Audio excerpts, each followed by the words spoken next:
Como anunciábamos antes de la tanda, el entrevistado de esta mañana será el senador Frente Amplista Alejandro Sánchez y así presentamos esta entrevista. Otorgar más fondos al personal militar es una decisión que tenemos todos, que tiene el Ministro de Defensa, que tiene el Poder Ejecutivo, que tenemos nosotros, tenemos Cabildo. El tema es llegar a una cifra que sea suficiente para el personal militar y que nos habilite también, y que sea posible y que habilite el acuerdo con Cabildo. Somos conscientes de que hemos aportado al mejoramiento del articulado y que la rendición de cuentas que sale del Parlamento tiene una serie de aspectos que no incluía al ingresar y que atienden distintos problemas en distintas áreas. Lo que pasa que lo que van a plantear por parte del PIT-CNT, y todavía no sabemos qué va a ser el Frente Amplio, parece el abismo, ¿no? Es como un gran agujero negro, como el Triángulo de las Bermudas. Y ellos hay días que defienden la libertad responsable y hay días que quisieran mandatar a todo el mundo. Vacilan entre el autoritarismo y la libertad. Nosotros acá defendemos la libertad siempre. Muchas veces resolvemos, pero hay otras veces que no lo hacemos. Pero la libertad no es un bien que sirve para un tema. La libertad es un bien que sirve para todos los temas. Alejandro Pacha Sánchez, buenos días y gracias por estar una vez más por acá. Bueno, buenos días, un gustazo estar con ustedes aquí. Hablábamos al comienzo del programa, de esta rendición de cuentas que salió de la comisión, que pasa ahora a votarse, ¿no?, en el Senado mañana, en el plenario. Queríamos arrancar justamente por lo que tiene que ver con los salarios de los militares, esta condición que había puesto Cabildo Abierto, ¿no?, para que pasaran de diputados al Senado, y que finalmente en comisión sale el Ministerio Nacional de Defensa con casi la mitad, ¿no?, de las reasignaciones, con 13 millones de dólares. Entonces, preguntarte cómo ves la negociación a la interna de la coalición, cómo ves que haya ido este monto para ese objetivo, que además va para salarios, ¿no?, desde los soldados hasta teniente coronel. Sí, nosotros tenemos algunas diferencias. A ver, en primer lugar ganó Cabildo Abierto, como siempre, está pulseada, ¿no? Cabildo Abierto que siempre vota con el gobierno primero, porque no logra lo que estaba pidiendo en diputados. En diputados pedía mucho más dinero, y en algún momento llegó a públicamente establecer la posibilidad de condicionar la aprobación de la rendición de cuentas. No sucedió en diputados y obviamente no iba a suceder en el Senado de la República. Es decir, Cabildo grita una cosa en la pulpería y hace otra cosa en la comisaría. O sea, esto es una estrategia. Claro que es una estrategia, pero Cabildo es coalición. Y Cabildo Abierto tiene la responsabilidad de todas las políticas que se han llevado adelante, por más que salga a gritar afuera otras cosas, porque después cuando hay que levantar la mano, se levanta la mano. Eso en primer lugar. Nosotros discrepamos con la medida en concreto, y vamos a presentar seguramente un sustitutivo en este sentido, porque la propuesta que se realiza por parte del gobierno es un incremento de una partida fija de 1.000 pesos que va desde el grado de soldado de primera a teniente coronel, ¿no? Para que la gente más o menos entienda, teniente coronel es, casi diría, el último grado de la carrera oficial, porque después de teniente coronel vienen los coroneles, que son designaciones, entre comillas, política militar, ¿no? ¿En cuánto anda ese más o menos? 32.000, creo, por ahí. No, un teniente coronel anda en 100.000 y pico de pesos. Claro, más sí, o menos, el soldado. ¿no? Claro. El soldado tiene unos 25. ¿no? Entonces, ahí sí había acuerdo por parte del Frente Amplio. Amplio. Por supuesto, nosotros estamos de acuerdo de que el esfuerzo hay que hacerlo en la tropa. ¿Por qué? Porque son los funcionarios públicos peor pagos del Uruguay, ¿no? Tuvieron un enorme incremento salarial, sigue siendo bajo, porque cuando vos partís de algo que es nada casi, por más que hagas grandes aumentos, sigue siendo poco. Durante los gobiernos del Frente Amplio. En el primer gobierno del Frente Amplio, los soldados tuvieron un incremento del orden del 18% real en su salario. En el segundo gobierno del Frente Amplio tuvieron un 36% de aumento de su salario real. Y en el último gobierno del Frente Amplio tuvieron el orden de un 12%, ¿no? En este gobierno han perdido salario. Entonces nosotros estamos de acuerdo, como hemos discutido, de que nadie debería perder salario en un momento en donde crecen los precios, donde el costo de vida cada vez más grande, donde los servicios públicos se han restringido, entonces eso nos lleva a costos mayores. Javier García celebraba que va a unos 58 millones de dólares, ¿no?, destinados a los salarios en lo que va del periodo. Está muy bien. Militares. Está muy bien. Lo que pasa es que el ministro de Defensa hace algunas trampitas en sus cuentas. ¿Por qué? Porque los militares, cuando están apostados en la frontera, que pueden estar durante 15 días apostados en la frontera, tienen una partida extra, claro, un plus, ¿verdad? Que son 700 pesos por día que están apostados allí, porque están en condiciones bastante difíciles. Cuando los soldados se trasladan a ser custodios de las cárceles, ahí está, tienen otra partida. Entonces, ¿qué hace Javier García, el ministro? Suma esas dos partidas, más el salario y dice, miren todo lo que están ganando los soldados ahora. Eso Lo que está pasa previsto. es que no, el problema es que el 100% de los soldados no está todos los días haciendo esas tareas, porque van rotando. Entonces puede haber un mes en que el salario de un soldado llegue a 30.000 pesos, pero es un mes, Claro. en 12. ¿No? Entonces va rotando. Entonces Javier García lo que hace es sumar todas esas partidas, que ya existían antes, porque en realidad las partidas para cuando están apostados en la cárcel y cobran un salario mayor, y creo que además, creo que fue virtuoso eso, ¿no? Porque están, digamos, los custodias militares están en el tercer anillo de las cárceles. Todos sabemos que uno de los grandes problemas es el narcotráfico y cómo corrompe. Entonces la idea es que esté el tercer anillo y que vaya rotando, porque tenemos efectivos en todo el país, entonces nunca se sabe la semana que viene qué efectivo le toca. Sí, claro. Ayuda de alguna manera a tener ese tercer nivel, no el contacto con los presos, y el tercer nivel, el tercer alambrado, nos sirve a la protección.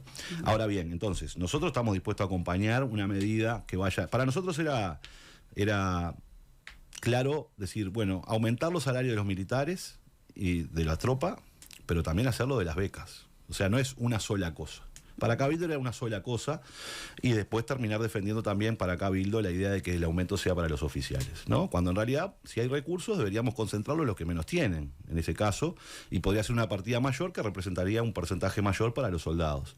Eso va a proponer el FA ahora. Nosotros vamos a proponer en el plenario, vamos a seguir insistiendo con esta medida, que es una medida, porque recordemos que aquí lo que está pasando es que estas partidas salen de resignación de cargos del Ministerio de Defensa Nacional, o sea, una parte de financiamiento propio del Ministerio, me parece que está bien, se reorganizan los créditos allí, y otra parte salen de un dibujo que hace el gobierno, al cual ya nos tenemos acostumbrados, a la falta de seriedad del Ministerio de Economía y Finanzas, que dice que resulta que ahora los contratos CREMAF, que son los contratos de obra pública, fueron sobreestimados. Entonces, como fueron sobreestimados, le sacaron 600 millones de pesos que estaban planificados invertirlos en los CREMAF, y ahora dicen que no, que habían puesto demasiada plata ahí, ¿no? En la rendición de cuentas pasada habían sobreestimado las partidas para las PPP, ¿no? Entonces siempre hay una bolsa que el Ministerio de Economía y Finanzas apela cuando tiene problemas y conflictos internos, pero que habla en definitiva de que lo que nos presentó Economía y defendió Economía de los compromisos que tenemos de la obra pública en los CREMAF es esta cantidad de dinero. En realidad, entonces nos mintió la ministra de Economía. Bueno, puede ser pero que... no se ejecuta. No, es que se va a ejecutar. ¿Se va a ejecutar? Se va a ejecutar igual. Esos 600 habría que ejecutarlos en los CREMAF. Lo que va a pasar es que Economía y Finanzas va a utilizar el rubro de refuerzo. Sí. Entonces, esta plata que la sacan de las CREMAF la van a poner por vía de refuerzo de rubro, ¿no? Bien. Entonces, lo que termina demostrando que el debate en el Parlamento sobre cuáles son las partidas que vamos a ejecutar es un debate que no tiene base sólida, Claro, claro. ¿no? Que es lo que venimos diciendo. Tenemos un Ministerio de Economía que viene y dice, bueno, más o menos los números son así, pero en realidad no son, porque después los cambian y en el transcurso los asignan por otro lado. Esto no es solo la única inconsistencia de la rendición de cuentas. Recordemos que el gobierno dijo, hay récord de inversiones, ¿no? Lo cual es mentira. Primero, en términos absolutos es mentira. Pero además, en ese récord de inversiones colocaron 250 millones de dólares de inversión para el proyecto Neptuno, que se iban a ejecutar en el año 23 y 24. Cuando en realidad Neptuno acaban de firmarlo, más allá de que sea nefasto el proyecto, y recién abre la licitación, va a empezar la construcción por parte de los privados, y recién en el año 2027 va a empezar a operarse y a haber que pagar por disponibilidad. Quiere decir que poner 250 millones ahora, simplemente lo que generaron, lo que buscaban generar, era decir, esta idea de el récord de inversiones, cuando no lo hay. No, porque esos 250 ni ¿Y qué estaban. pasa con ese dinero ahora, por No, es que no ejemplo? existe. ¿Sabes qué dijeron? Cuando le demostramos esto, dijeron, fue por error. Ah, Como siempre, ahora también sobreestimaron, fue por error, lo pusieron ahí, quedó ahí. Entonces, cuando uno mira, ve que el Uruguay no ha avanzado en absoluto en comercio exterior. Esta rendición de cuentas no cambia nada de esto, ¿no? Entonces, nuestra política es cero, no lo hemos logrado bajar ningún arancel en el mundo. Al contrario, hemos tenido problemas. No hemos firmado ningún tratado con nadie. No hemos logrado un nuevo mercado en absolutamente nada. Cuando mira la política interna, las inversiones no ha habido el incremento ni de 1 kilowatt de energía en el Uruguay. No se ha generado ninguna inversión productiva de gran porte para generar empleo y actividad. Lo que se está haciendo es terminando las obras que venían del gobierno anterior. Sí. ¿No? Entonces, a esto hay que sumarle un congelamiento de los salarios de alguna manera, más allá de que el ministro Mieres diga que se está empezando a cumplir por el producto de que la inflación está muy baja, pero lo que tú perdiste en estos otros 3 años, nadie te lo va a pagar. Es decir, la caída del salario de estos 3 años, los trabajadores la perdieron, pasaron a pérdida. Ahora empezarán a recuperar porque la inflación está muy baja, a costa de tener un atraso cambiario gigantesco que está destruyendo las capacidades productivas del Uruguay. Eso es lo que está pasando. Claro, no hay corte de ruta porque no gobierna el Frente Amplio. Si no, habría corte de ruta. Hoy el sector agroexportador pierde un 20% por el tipo de cambio. En los gobiernos del Frente Amplio ponían el grito en el cielo cuando el tipo de cambio era del 2%, ¿no? Entonces, hoy está todo el mundo medio enojado por lo bajo de los empresarios del sector agropecuario, dicen que están calientes, pero como es un gobierno medio amigo, no pasa nada más que en la rural del Prado decir una cosita chiquita sobre esto. Imagínense, con este nivel de atraso cambiario, lo que hubiese sido si gobernaba el Frente Amplio, ¿no? Es el apocalipsis. Alejandro, ¿qué pasa con los cargos presupuestados para integrar la función pública? ¿Cuántos salieron al final? Bueno, ese es un gran lío, ¿verdad? Que el gobierno intentó hacer el famoso si pasa, pasa.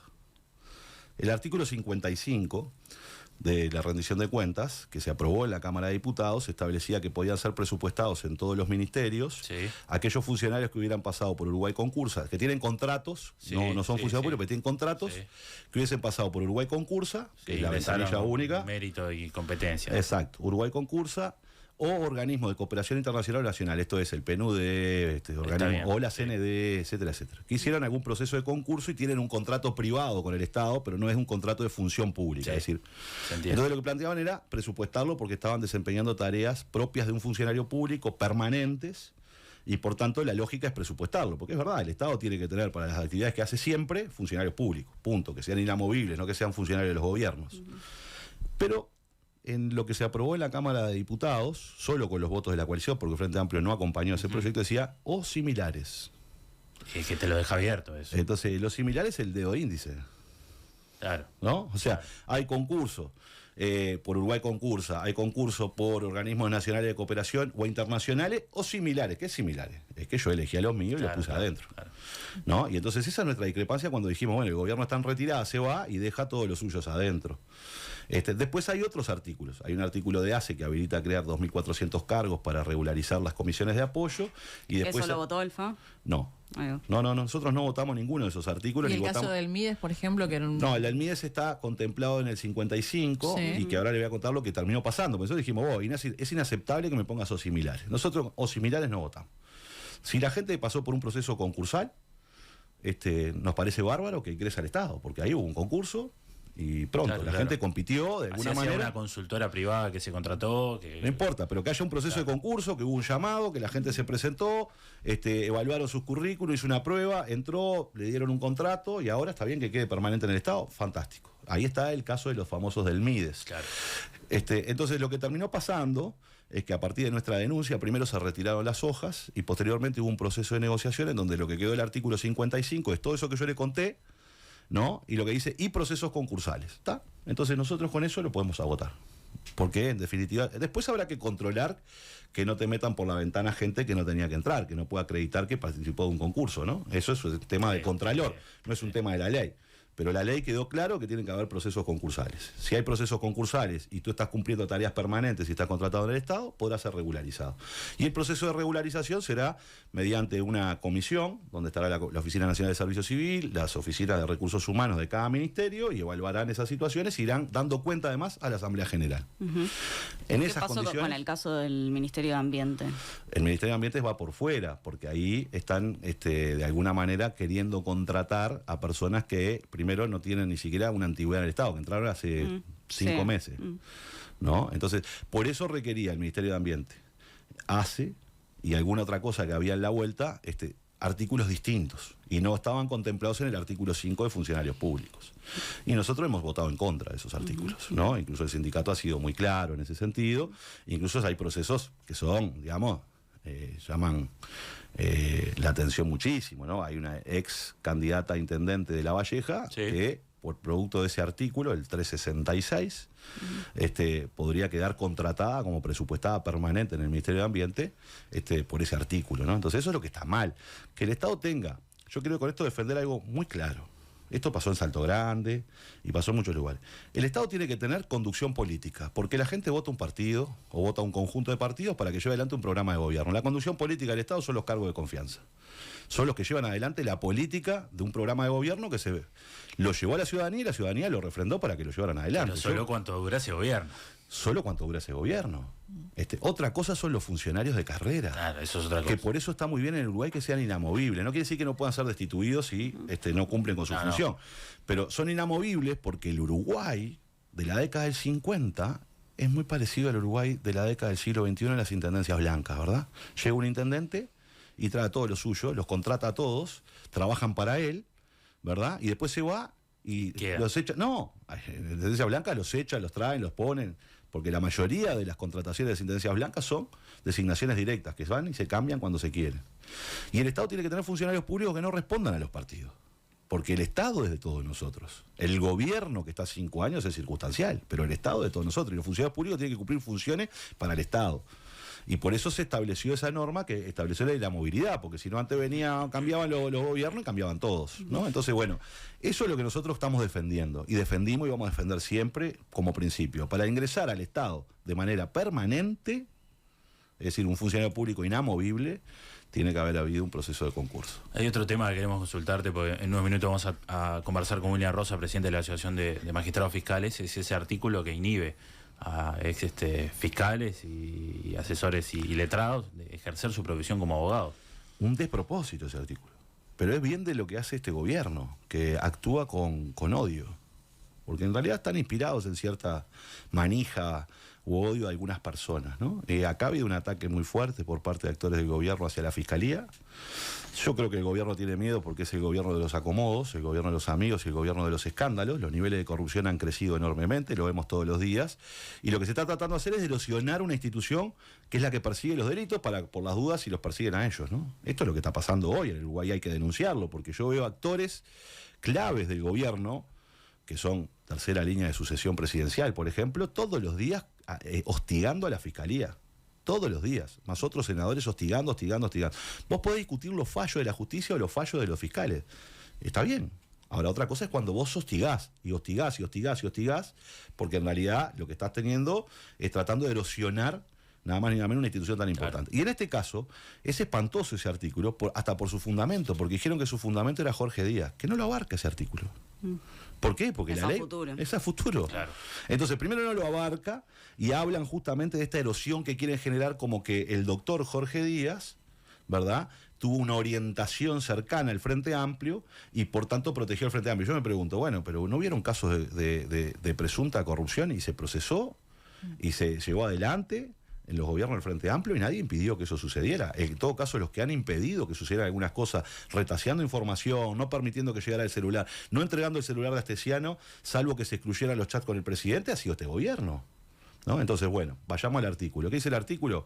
Dice que un fiscal de corte y algunos otros fiscales generales, cuando dejan esa tarea, no puede trabajar por 3 años. O sea, te prohíben de trabajar. ¿Y de qué van a vivir? ¿Van a ir a la feria? ¿A vender cosas a la feria? Yo creo que ese artículo genera un enorme problema. Primero, va a hacer que muchos buenos abogados... Sí, se ha planteado en qué materia podrían trabajar, ¿no? Eso también. Bueno, pero vos sos abogado penalista. Se abre un llamado para concursar por fiscal. Y sabés que si entras ahí, después no vas a poder volver a tu oficio penalista. Claro, que vas a ganar mucho más. No voy. O sea, no voy. Entonces, lo que vamos a hacer es deteriorar las capacidades de perseguir los delitos de parte de la Fiscalía. Porque el que va a ir ahí va a ser aquel que dice, bueno, yo estoy jugado, me quedo ahí, no me importa, porque me voy a ir cuando me jubile. Claro. ¿No? Entonces, me parece que eso es un error. Y además, un error más grande es que vos digas, por 3 años no puedes trabajar y yo no te indemnizo en nada. Y no se discuta lo que hay de fondo. Es decir, por ejemplo, tú sos fiscal. Porque a mí me parece que, a ver, no ha sucedido en el Uruguay, ¿eh? Porque tú sos fiscal, trabajas en una carpeta, renuncias, después no puedes aparecer actuando en una de las partes. Claro. Eso no ha sucedido en el Uruguay. Pero podría pasar. Bueno, sería recurrido inmediatamente por la otra parte, porque el sistema es garantista en Uruguay, ¿no? Y hay un juez de garantía que dice, no, si usted conoce la carpeta porque estaba del otro lado del mostrador, no puede actuar. Entonces, eso se podría evitar con las leyes que tenemos hoy, con las normas que tenemos en el momento. Ya está, con las garantías que tiene el proceso actual, donde las partes pueden decir, bueno, usted no puede participar porque usted era el fiscal anterior. No ha pasado nunca, ¿eh? Porque en ese caso... Pero eso es una... Pero que no se discuta, por ejemplo, otras cosas que yo estoy dispuesto a discutirlo fuera de la rendición de cuentas. ¿Cómo cuáles? Por ejemplo, los fiscales salen y pueden hacer política. Exacto. Sí, eso es algo que el fiscal de corte ha planteado, que para él deberían estar inhabilitados por un año por lo menos. Claro, bueno, pero podría ser una lógica. Ahora, discutámoslo afuera de la rendición de cuentas y no generemos estos impactos que lo que están tratando de decir, porque acá se fundamentó, este es el artículo Díaz. Y yo voy a reivindicar otra cosa de Díaz. Díaz, cuando fue elegido por unanimidad por el sistema político, se presentó al Parlamento y ante las preguntas de los legisladores de qué iba a hacer después de ser fiscal de corte, dijo, voy a volver al mundo privado a trabajar. Es decir, que Díaz esté trabajando hoy como abogado y participe de algunos casos, ¿no? Como abogado en su ejercicio liberal, lo sabía todo el mundo. Y está bien, porque ¿qué va a hacer Díaz? Sale de la Fiscalía General de la Nación y ¿qué hace? Entonces hay que colocarlo en un organismo internacional, porque al final lo que están diciendo es eso, ¿no? Entonces no, me parece que es un despropósito ese artículo y que va a generar muchos problemas, pero para mí se inscribe en esa estrategia de erosión de la Fiscalía, la cual es demasiado peligrosa. Es muy peligroso que el Uruguay entre en esa lógica de deslegitimación de las instituciones que son las que nada menos administran la justicia, porque son las que administran la justicia. Alejandro, hay otro tema que también queríamos tratar con vos, que tiene que ver con estos últimos datos del INE que evalúan la pobreza, donde 1 de cada 10 uruguayos no llega a la canasta básica. Entonces quizás la consulta va por el lado de cómo contrasta esto con el crecimiento económico que ha tenido el país en el primer trimestre del año, por ejemplo. Y bueno, que el gobierno trabaja por el Maya Oro. Esta es la demostración estadística de cómo el gobierno ha trabajado para el Maya Oro. Maya Oro entendido no como la mayoría de los productores y empresarios productivos del Uruguay, sino como una pequeña rosca muy, muy chiquita, que es la que se ha apropiado del crecimiento económico del país. El 90% de los productores agropecuarios son pequeños y medianos. Esos están en el horno. Esos no han recibido nada. Esos han visto cómo se destruyen las políticas del Ministerio de Ganadería, recortando el 90% del presupuesto de desarrollo rural. Cómo se ha recortado toda la inversión de los institutos de la institucionalidad agropecuaria. Bueno, por algo han salido a reclamar ahora. Claro, desde el Instituto de la Semilla, el INALE, todo lo que vos puedas ver ha sido recortado. De aquí se han apropiado unos muy poquitos, ¿verdad?, que han tenido grandes beneficios. Catún así, uno de ellos, por ejemplo. Algunos otros que tienen negocios en el exterior y que le permiten de alguna manera en la intermediación quedarse con la tajada del león, pero la enorme mayoría no. Entonces, y menos los pobres, que lamentablemente han visto cómo se han eliminado un conjunto de políticas de contención. No solo por la vía del salario. ¿Cómo cuáles? Y bueno, los OCAT, ¿dónde están? No están más. Desaparecieron los OCAT en el Uruguay, que eran instrumentos en los territorios para atender situaciones de población vulnerable y de algo muy importante, porque uno puede tener 20 programas en un barrio que si no coordinan, está frito, sos ineficiente. Los OCAT buscaban de alguna manera eso, y eso en realidad se han restringido enormemente. Se ha restringido enormemente un conjunto de servicios públicos. Yo te decía hoy, bueno, si yo tengo... Mirá, yo estuve en Pueblo Ancina, en el Pueblo del Barro, en realidad, hicimos un acto, y estuvo el médico de Pueblo Ancina, y decía, bueno, yo tengo este problema, el médico de Pueblo Ancina que es blanco, y que en octubre va a acompañarnos. Porque dice, ¿sabe cuál es el problema? Y lo dijo ahí en ese acto. El problema acá es que yo le receto algo a mis pacientes, y no lo puede, me dicen, doctor, yo no puedo, porque no tengo para comer, menos tengo para ir a comprar este medicamento, porque en la policlínica de Ancina no está. Entonces, la pobreza crece por ingreso y crece por el índice de carencias críticas, es decir, el conjunto de vulnerabilidad que hay, porque tenemos una garrafa hoy que vale 1.000 pesos. Bueno, ¿cómo consideras ahí las declaraciones, ¿no?, del ministro de Desarrollo Social, Martín Lema, que en realidad dijo que él mide, ¿no? El MIDES, valga la redundancia, mide otras cosas que no son solo el ingreso monetario, y de hecho habló, ¿no?, de lo que sale la garrafa de supergas para luz y el gas. Mucha gente. Mirá, los subsidios de luz existían de antes. Lo que pasa es que el gobierno le puso nombres bonitos, porque son una buena agencia de publicidad. Entonces, lo que era la tasa básica. Exacto. Y existían un conjunto de compromisos de las empresas públicas que asistían de una manera diferente. A ver, es cierto, cuando uno mide la pobreza por ingresos, tiene una característica, pero la pobreza va más allá de los ingresos. Yo puedo tener un ingreso superior al umbral de la pobreza, pero hay necesidades que pero tengo necesidades básicas insatisfechas porque vivo en un rancho de 2x2 y se me llueve todo además, o no tengo acceso a servicios públicos como el agua, por ejemplo, ¿no? Entonces, el índice de carencias críticas habla de la pobreza multidimensional, ¿no? La más dura, la más difícil de hacerla. Entonces, a mí me parece un chiste lo que hace Lema, ¿no? Porque cuando nosotros decíamos, miren cómo está cayendo la pobreza monetaria en los gobiernos del Frente Amplio, el lema que era legislador decía, no, pero acá hay que ver la pobreza multidimensional, ¿no? Porque no se trata solo de ingresos, porque el Frente Amplio le da pata a los pobres, a los vagos, y todo ese discurso que se construyó contra los pobres, que no hacían nada con ese dinero, que se lo chupaban en vino, etcétera, etcétera, etcétera. Resulta que este gobierno, la única política que ha tenido es la monetaria, ¿no? Porque después no ha tenido otras políticas de desarrollo, digamos, de atenciones distintas por parte de este gobierno, ha sido inexistente casi en el MIDES. Tanto es así que el MIDES dice que mide cosas, pero no actualizó con el Ministerio, con la Facultad de Ciencias Económicas el índice de carencias críticas. Estamos esperando que el EMA publique la actualización del índice de carencias críticas, que estaba pronto en el 2019, que es un índice que mide justamente la pobreza multidimensional, y que se hacía con la Facultad de Ciencias Económicas para que tuviera un grado de objetividad, que además después es el que te permite tener como indicador objetivo si vos tenés que acceder a determinadas prestaciones que te da el MIDES, y no al antojo de los jerarcas de turno. Bueno, ese índice, que estaba para actualizarse en el 20, la excusa de la pandemia evitó que se actualizara. Bueno, hasta el día de hoy no lo han actualizado.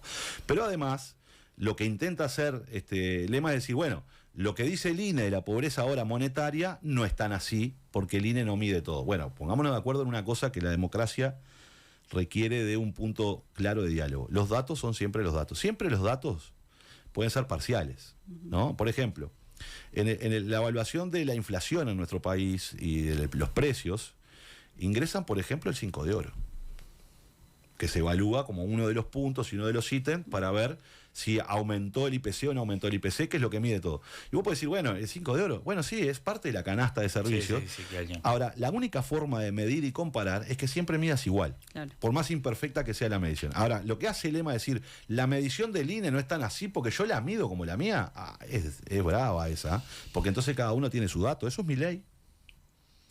Esos son los antipolíticos que dicen, vos tenés tu verdad y yo tengo la mía, vos tenés tus datos y yo tengo los míos. Entonces, si no creemos en los datos para poder debatir el impacto de las políticas, se acaba el diálogo democrático. Entonces, nosotros tenemos que confiar en los datos del INE y sobre esa base evaluar las políticas, porque esos son los indicadores. ¿Que tienen que mejorarse los indicadores? Es una tarea permanente. Pero también los indicadores sociales y económicos de los países tienen estándares internacionales para poder compararse. Si yo mido la pobreza de otra manera, distinta a la que la mide Argentina, Brasil, Europa, bueno, no me voy a poder comparar con esos países. Entonces, me parece que lo que no está bien es que cuando te está dando muy mal, como se ve en la calle y se siente en la calle, de que la gente ha caído en la pobreza, vos digas, no, yo tengo otras mediciones, ¿viste? Las que mandé a hacer yo.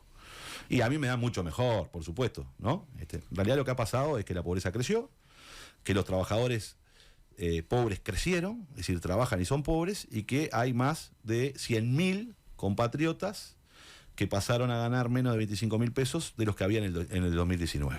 Y esa es la realidad de una política económica que ha restringido los bolsillos de la gente, muy por el contrario a los compromisos de campaña que había hecho este gobierno. Y hoy estamos no sé, ahora perdí la cuenta de cuántas subas de combustible, pero estamos en un nuevo aumento de combustible que sigue siendo bestial, y que sigue siendo un incumplimiento flagrante de la campaña de que si ganaban, no aumentaban más los combustibles.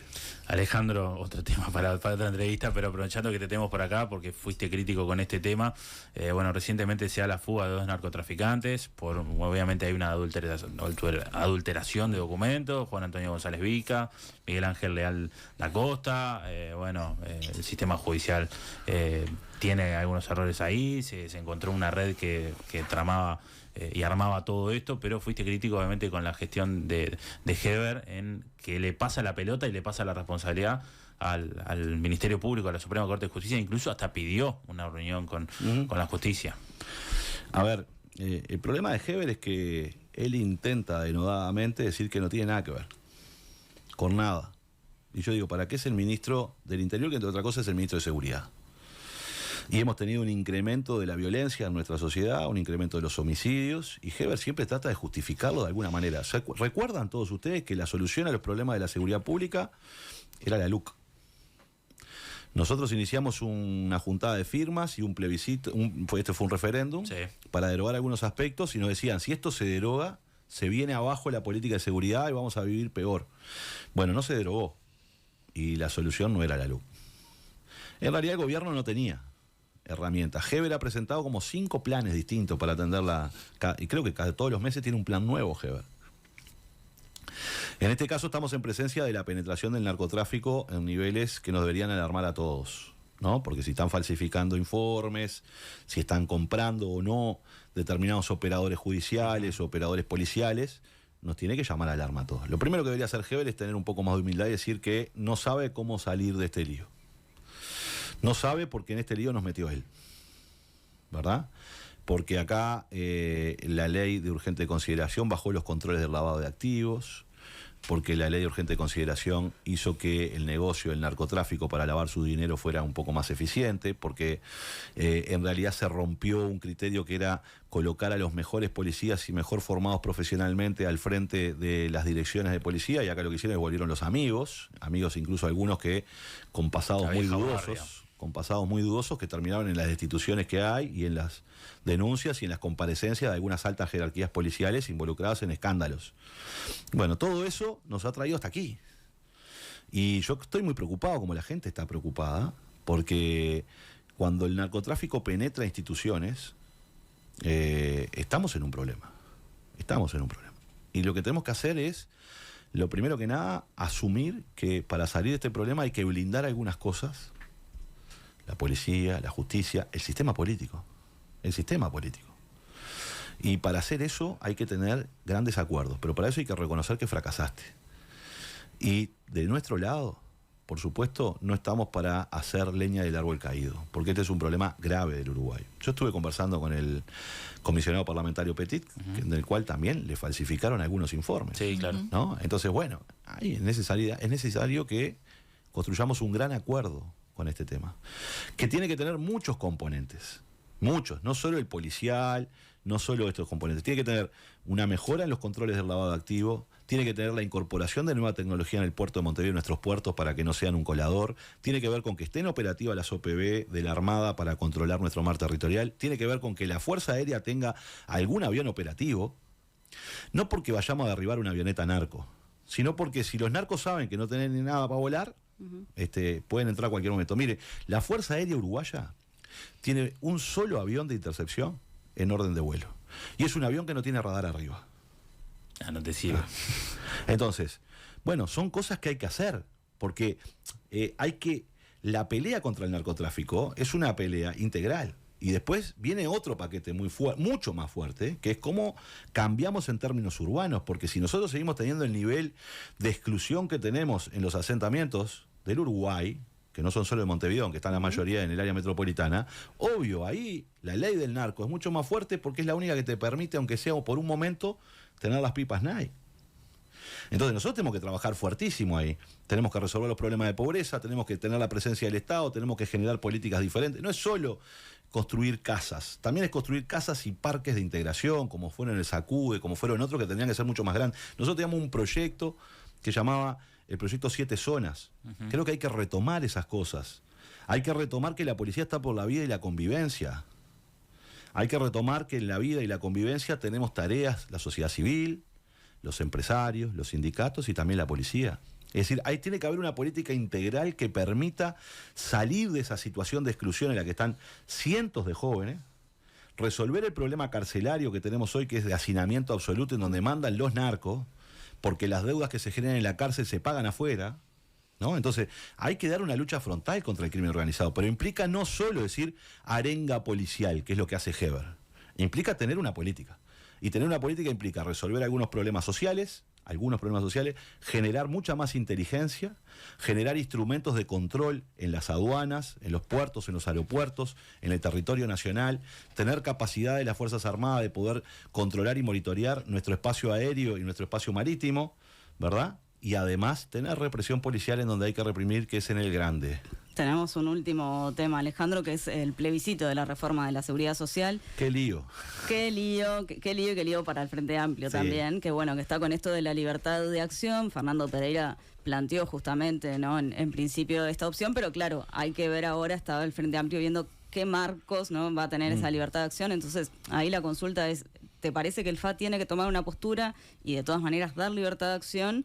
O, bueno, la libertad de acción y ya. Bueno, a ver, Yo creo que la libertad es libre, dicen por ahí, entonces la libertad de acción es la libertad de acción. Creo que el Frente Amplio no tiene que tener una postura y tiene que dar libertad de acción porque está claro de que hay algunos sectores muy importantes del Frente Amplio que han impulsado este plebiscito. El PSU. Sí, y el Partido Socialista. De hecho, el Partido Socialista emitió una declaración antes que resolviera el PCNT de que había que ir por el plebiscito. Y legítimamente, ¿no? Y hay sectores que dijimos que no es conveniente ir a un plebiscito por razones de oportunidad y de contenido, ¿no? Y el contenido de la papeleta tiene buenas intenciones. Yo comparto las intenciones que están en el contenido de la papeleta, pero no comparto es cómo concretamente piensan hacerlo. Es decir, el contenido de la papeleta es muy complicado. Es muy complicado. Y la oportunidad... O sea, la derogación de las AFAP lo compartís. Yo comparto que hay que eliminar el lucro y que las AFAP son un gran curro. Así con todas las letras. ¿Por qué son un gran curro? República AFAP también. Sí, lo son, porque el sistema es. Porque el BPS le recauda el dinero y no le puede cobrar por la recaudación del dinero. Se lo da a las AFAP, ¿verdad? Y las AFAP te cobran a ti, a mí, a todos los que estamos en las AFAP, antes de trabajar. Porque las comisiones de las AFAP se cobran antes de que lo inviertan tu dinero. Entonces, en el capitalismo real, no en este medio tercermundista de los 90 que se hizo, cuando yo tengo dinero, en este caso le ahorro a los trabajadores, y te lo doy a ti para que lo inviertas en determinadas acciones para ganar dinero, para que ese dinero se reproduzca, no quede guardado en una caja, tú ganas y yo gano. Bueno, no, las AFAP ganan siempre. Y tú puedes perder, porque pueden hacer malas inversiones y tú perdiste, pero ellas ya te cobraron la comisión. Nosotros bajamos las tasas de comisión en los gobiernos del Frente Amplio. Pero además, ¿qué hacen? Su cartera la colocan en título de deuda pública uruguaya. Es decir, que les da el BPS la plata, cruzan la calle y compran título de deuda al Banco Central. Bien, acompañás entonces en realidad los objetivos, no el cómo. No el cómo, pero déjame terminar este razonamiento. Y después cuando te jubilás, las AFAP no se hacen cargo de eso. ¿Quién viene? De vuelta al Estado. Viene el Banco de Seguro del Estado. Y es el que te paga las pensiones vitalicias. Entonces se quedan con la crema del negocio, te cobran antes de trabajar, administran el dinero de los trabajadores, ¿no? Y se quedan con ese lucro. Yo creo que eso hay que terminarlo. Y hay que ver cómo es un proceso para terminar con una ley que tiene 20 años. ¿Y qué quiere decir con esto? Si bien nosotros, los del MPP, estamos en contra de las AFAP y hemos militado en contra de ellas, somos conscientes que hay sectores del Frente Amplio que no. Y esa ha sido parte de las contradicciones que hemos tenido en los últimos 15 años. Entonces, ¿cómo se resuelve este problema? Se resuelve yendo a una ley de seguridad social con mucho más diálogo, que sea más justa y que hagamos un proceso en el cual esto pueda culminar. ¿Molesta que el PSU ya haya definido ayer, antes de la instancia del 14 de octubre? No, lo que pasó ayer todos lo sabíamos. O sea, todos sabíamos eso. Por eso creo que hay que ir a la libertad de acción, ¿verdad? Esta no es un plebiscito contra la reforma del gobierno, porque la reforma del gobierno seguirá vigente después de este plebiscito. Entonces, tenemos acuerdo en que la reforma actual del gobierno es injusta y es mala y hay que cambiarla. No tenemos acuerdo con la táctica empleada para enfrentarla. Pero a su vez tenés otros problemas. El salario mínimo nacional es una protección de los trabajadores activos. Porque dicen, bueno, te pueden contratar formalmente, pero no te pueden pagar menos de esto. A partir de ahí estableces la negociación colectiva. Este es el laudo de tal rama, etcétera, etcétera, etcétera. Enganchar, indexar el salario mínimo nacional con las jubilaciones mínimas, que ya están igualadas casi, pero hacerlo, lo que genera es que el salario mínimo nacional que se resuelve por decreto del Poder Ejecutivo, cada vez que vayan a aumentar el salario mínimo van a ver si hay caja para pagar jubilaciones. Y eso va a llevar a que se planche el salario mínimo nacional. Pero además, el objetivo, por eso digo, nosotros compartimos el objetivo y no cómo se resuelve en la papeleta. Yo estoy de acuerdo con que las jubilaciones mínimas aumenten. De hecho, los gobiernos del Frente Amplio aumentaron un 300%, sin que se diera este artículo en la Constitución. Y en un gobierno del Partido Nacional se han planchado las jubilaciones mínimas porque no hay aumentos diferenciales. Y si estuviera este artículo en la Constitución, pasaría igual. No solo si se hubiesen planchado las jubilaciones como se plancharon en el gobierno del Partido Nacional, sino que también se hubiese planchado el salario mínimo nacional. Por tanto, para mí no resuelve el problema de fondo que se quiere resolver y no genera esas dificultades. Entonces, para nosotros, libertad de acción.